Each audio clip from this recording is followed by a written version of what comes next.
I'm looking at this next presentation called Markets and Mortals, How Humans Shape Our Economic World, so I'm already intrigued and looking forward to it.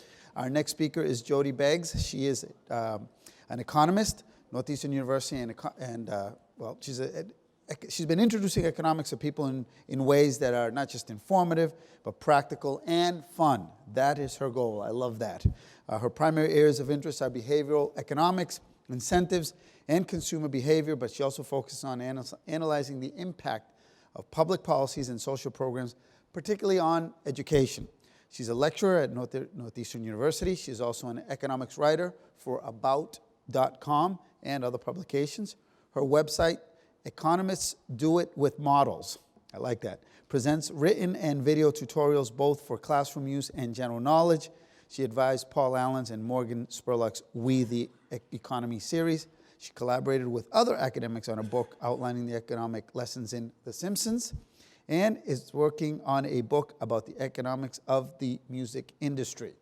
Her favorite athlete is Gabe Kapler. He was a member of the Red Sox for several years, was a great role player, and she loved the way he would do his interviews, and he was sexy and smart. Okay, ladies and gentlemen, Jodi Beggs. All right, so let's talk about some economics. So traditionally, economists start their economic models with this assumption of rationality, and they assume that people behave in objective, self-interested, non-emotional ways. In other words, like our economic Spock here. Now, I call him our economic Spock because we don't specifically know that the real Spock was self-interested per se, and also our economic Spock is wearing his Federal Reserve of St. Louis hoodie, as we know. And continuing the theme of today, I'll also point out that, like Sheldon Cooper, I vastly prefer the Leonard Nimoy Spock cutout to the Zachary Quinto one. So we have that here as our idea of the rational economic man. But we also know, and I know particularly as a behavioral economist, that in the real world, people behave more like this.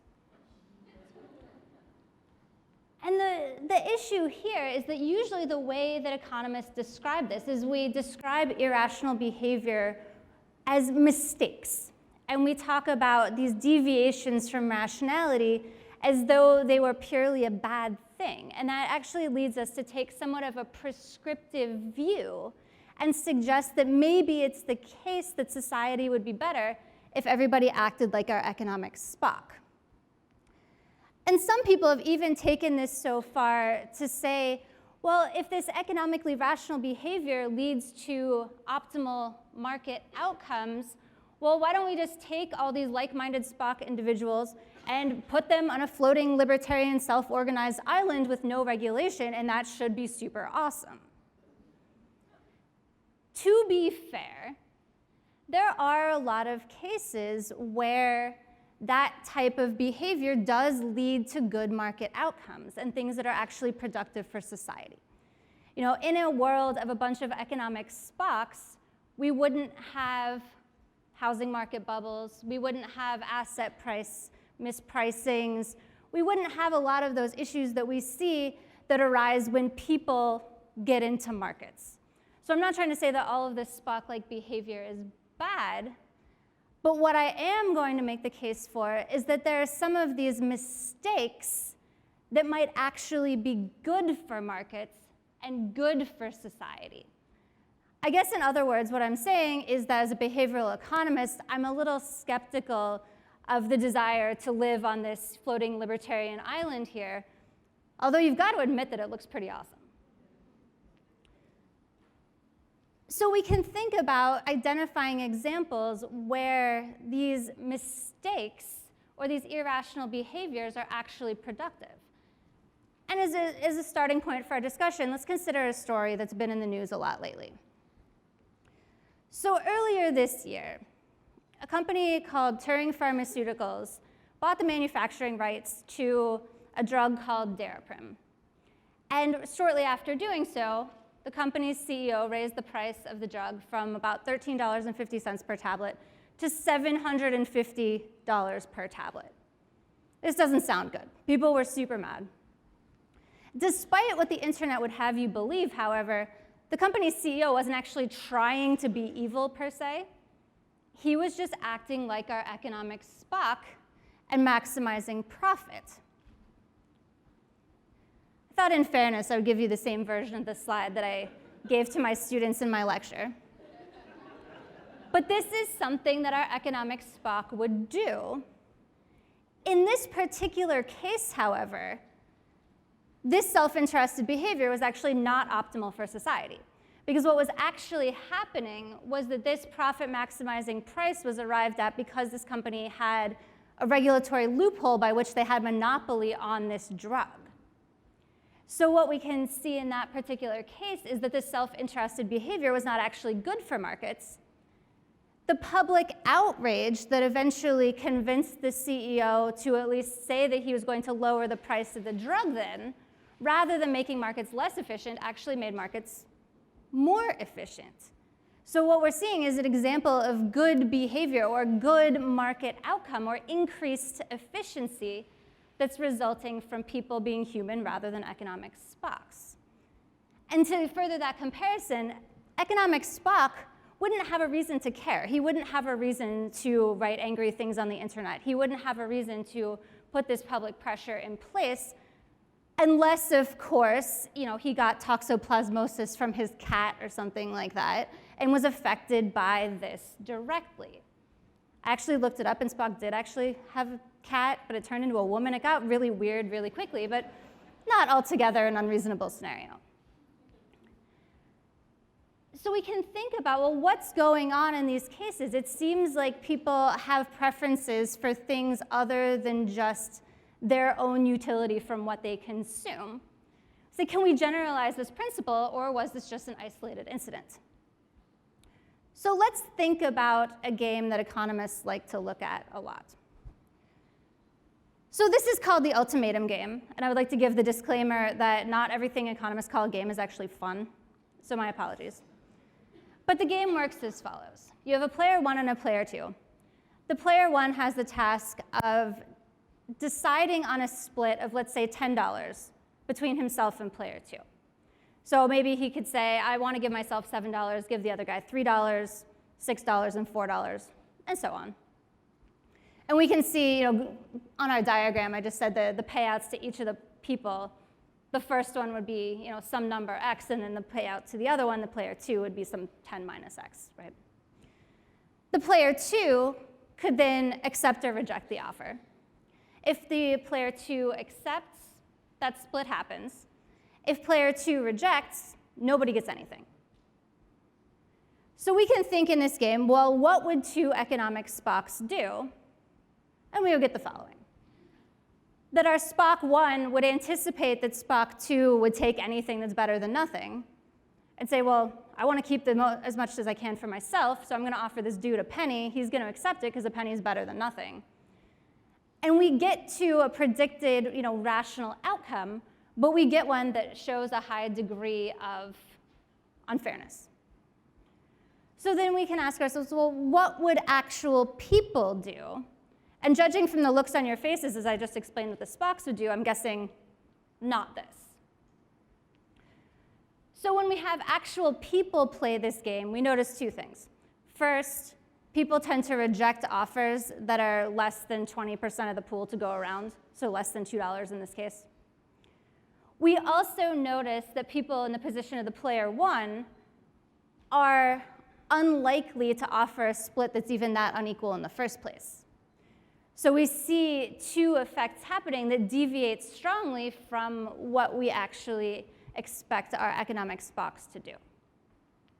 We say, well, this is an interesting finding, but what does this illustrate? Well, there are actually two principles. First, people are willing to sacrifice to punish those that they feel are behaving unfairly. Okay. Second, people seem to know this. Either they know this and are afraid of giving unfair allocations for the threat of rejection, or it might be the case that people just have an innate preference for fairness themselves, even when they're in the position of the primary decision maker.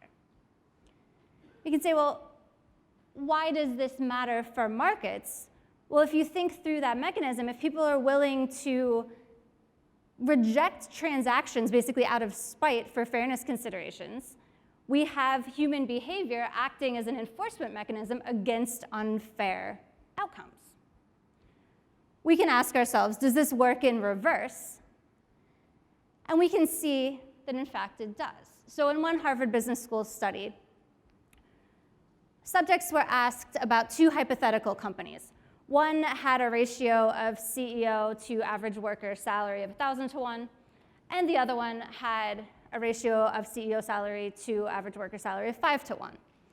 And then subjects were asked, how much would you be, how willing would you be to buy goods from these two companies? And what they saw across a number of different consumption categories is that people were significantly more willing to buy from the company that they perceived as behaving more fairly towards its workers. In addition, they tried to quantify how much this matters, and they saw that the company with the higher pay disparity would actually have to offer a 50% discount on its product in order to be getting people as willing to buy as they were with the company that was exhibiting more fairness. So again, we see that people are aware that they can vote with their dollars, and because they can vote with their dollars and care about fairness, they're actually acting as de facto regulation in these markets. The magnitude of this might be somewhat surprising.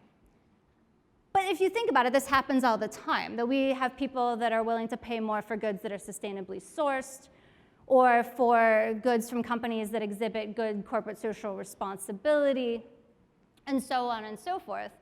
And it's important to keep in mind that these practices don't actually make the goods we're consuming better. So these traditional economic models can't explain why people would care, but we know as humans that we do care, we're willing to pay for that, and it can actually make markets work better for society. We can think about what other cases this might be relevant in, or in what other ways social norms come into play and are actually helpful. I don't know if you've noticed, but parking in Boston is pretty expensive. And in fact, it's often the case that it's cheaper to park on the street and get tickets than to put the car in a garage. Our economic Spock, then not surprisingly, would just park on the street all the time. And this would actually cause a lot of coordination problems. So we benefit from the fact that not everyone does this. Granted, there are some people that do this. But we don't see this at a concentration that an economist might expect. And we say, well, why not? And the reason is that when we think about a fine isn't just a number. A fine is a signal of a social norm that you're just not supposed to do that. You're just not supposed to be a jerk. And that signal actually matters. And if people were immune from that signal, the fines for parking on the street, the fines for behaving poorly would actually have to be a lot higher, and we would get more market distortions required in order to keep people in line. Whereas humans, as opposed to economic Spocks, behave better because they're abiding by that social norm. And you can think about, compare that to a situation where you would have parking on, the libertarian islands that I mentioned earlier, or, in a way, in San Francisco. We can take this one step further and say, all right, so social norms matter. We can even see that sometimes they matter more than monetary incentives. So there's one popular story where a very well-intentioned economist was trying to help a chain of daycare centers, because the daycare center said, people are picking up their kids late, this is bad. Now, any economist or any person who's taken Econ 101 would say, all right, I want less of a thing. Let's put a penalty in place for picking up your kid late. So that should work. That would work for our economic Spock. In practice, this didn't work. It not only didn't work, it was counterproductive.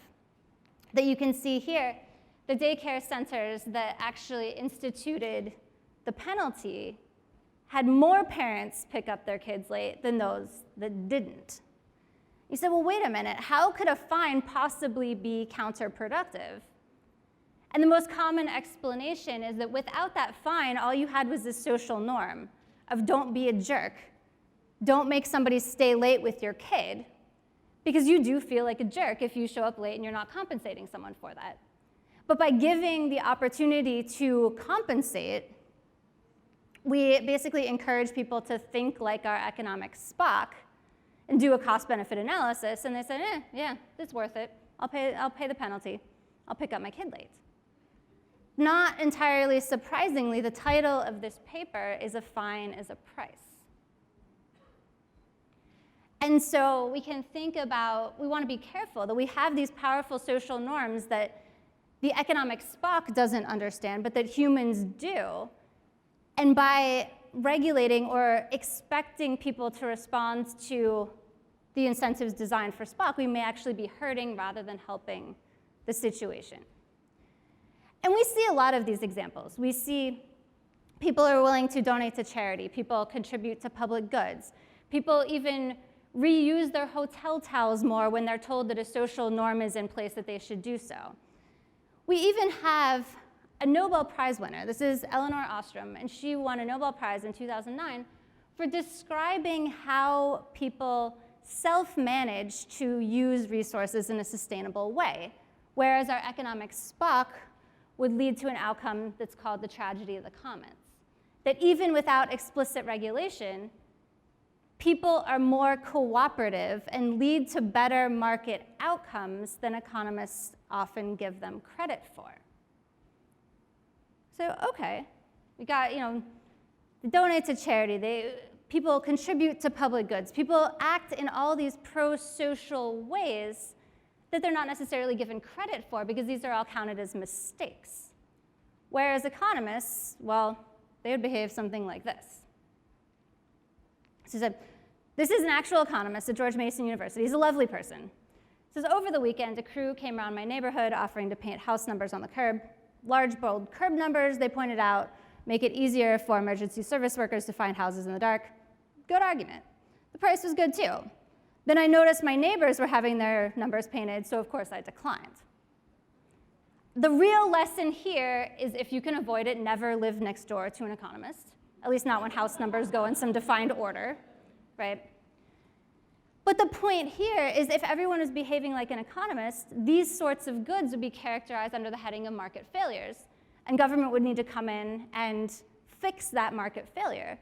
But people acting in a way that economists define as in some ways worse actually leads in some cases to better outcomes.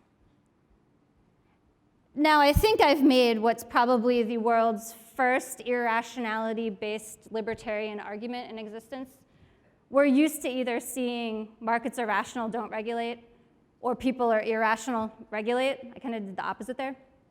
Not entirely intentionally, but I'm just trying to show that this issue is not easy. We need to understand how people behave.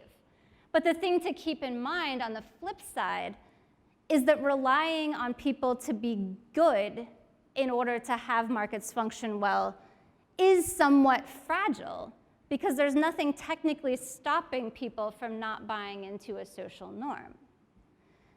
That the thing to remember is that social norms are kind of like Tinkerbell. They only exist because we believe in them.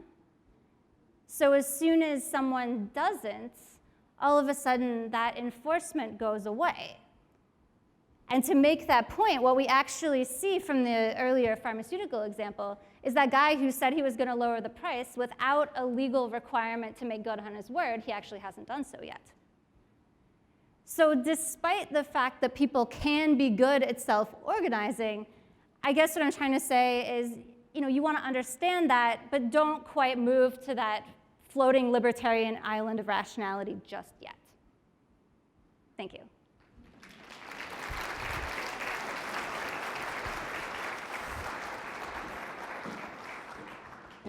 Okay, a couple questions. Okay, I'm not done yet. Yep, I see that you write for about.com and you're a lecturer at Northeastern. What's been kind of the blog, article, or lecture that's gotten the most response from audience, whether readers or students?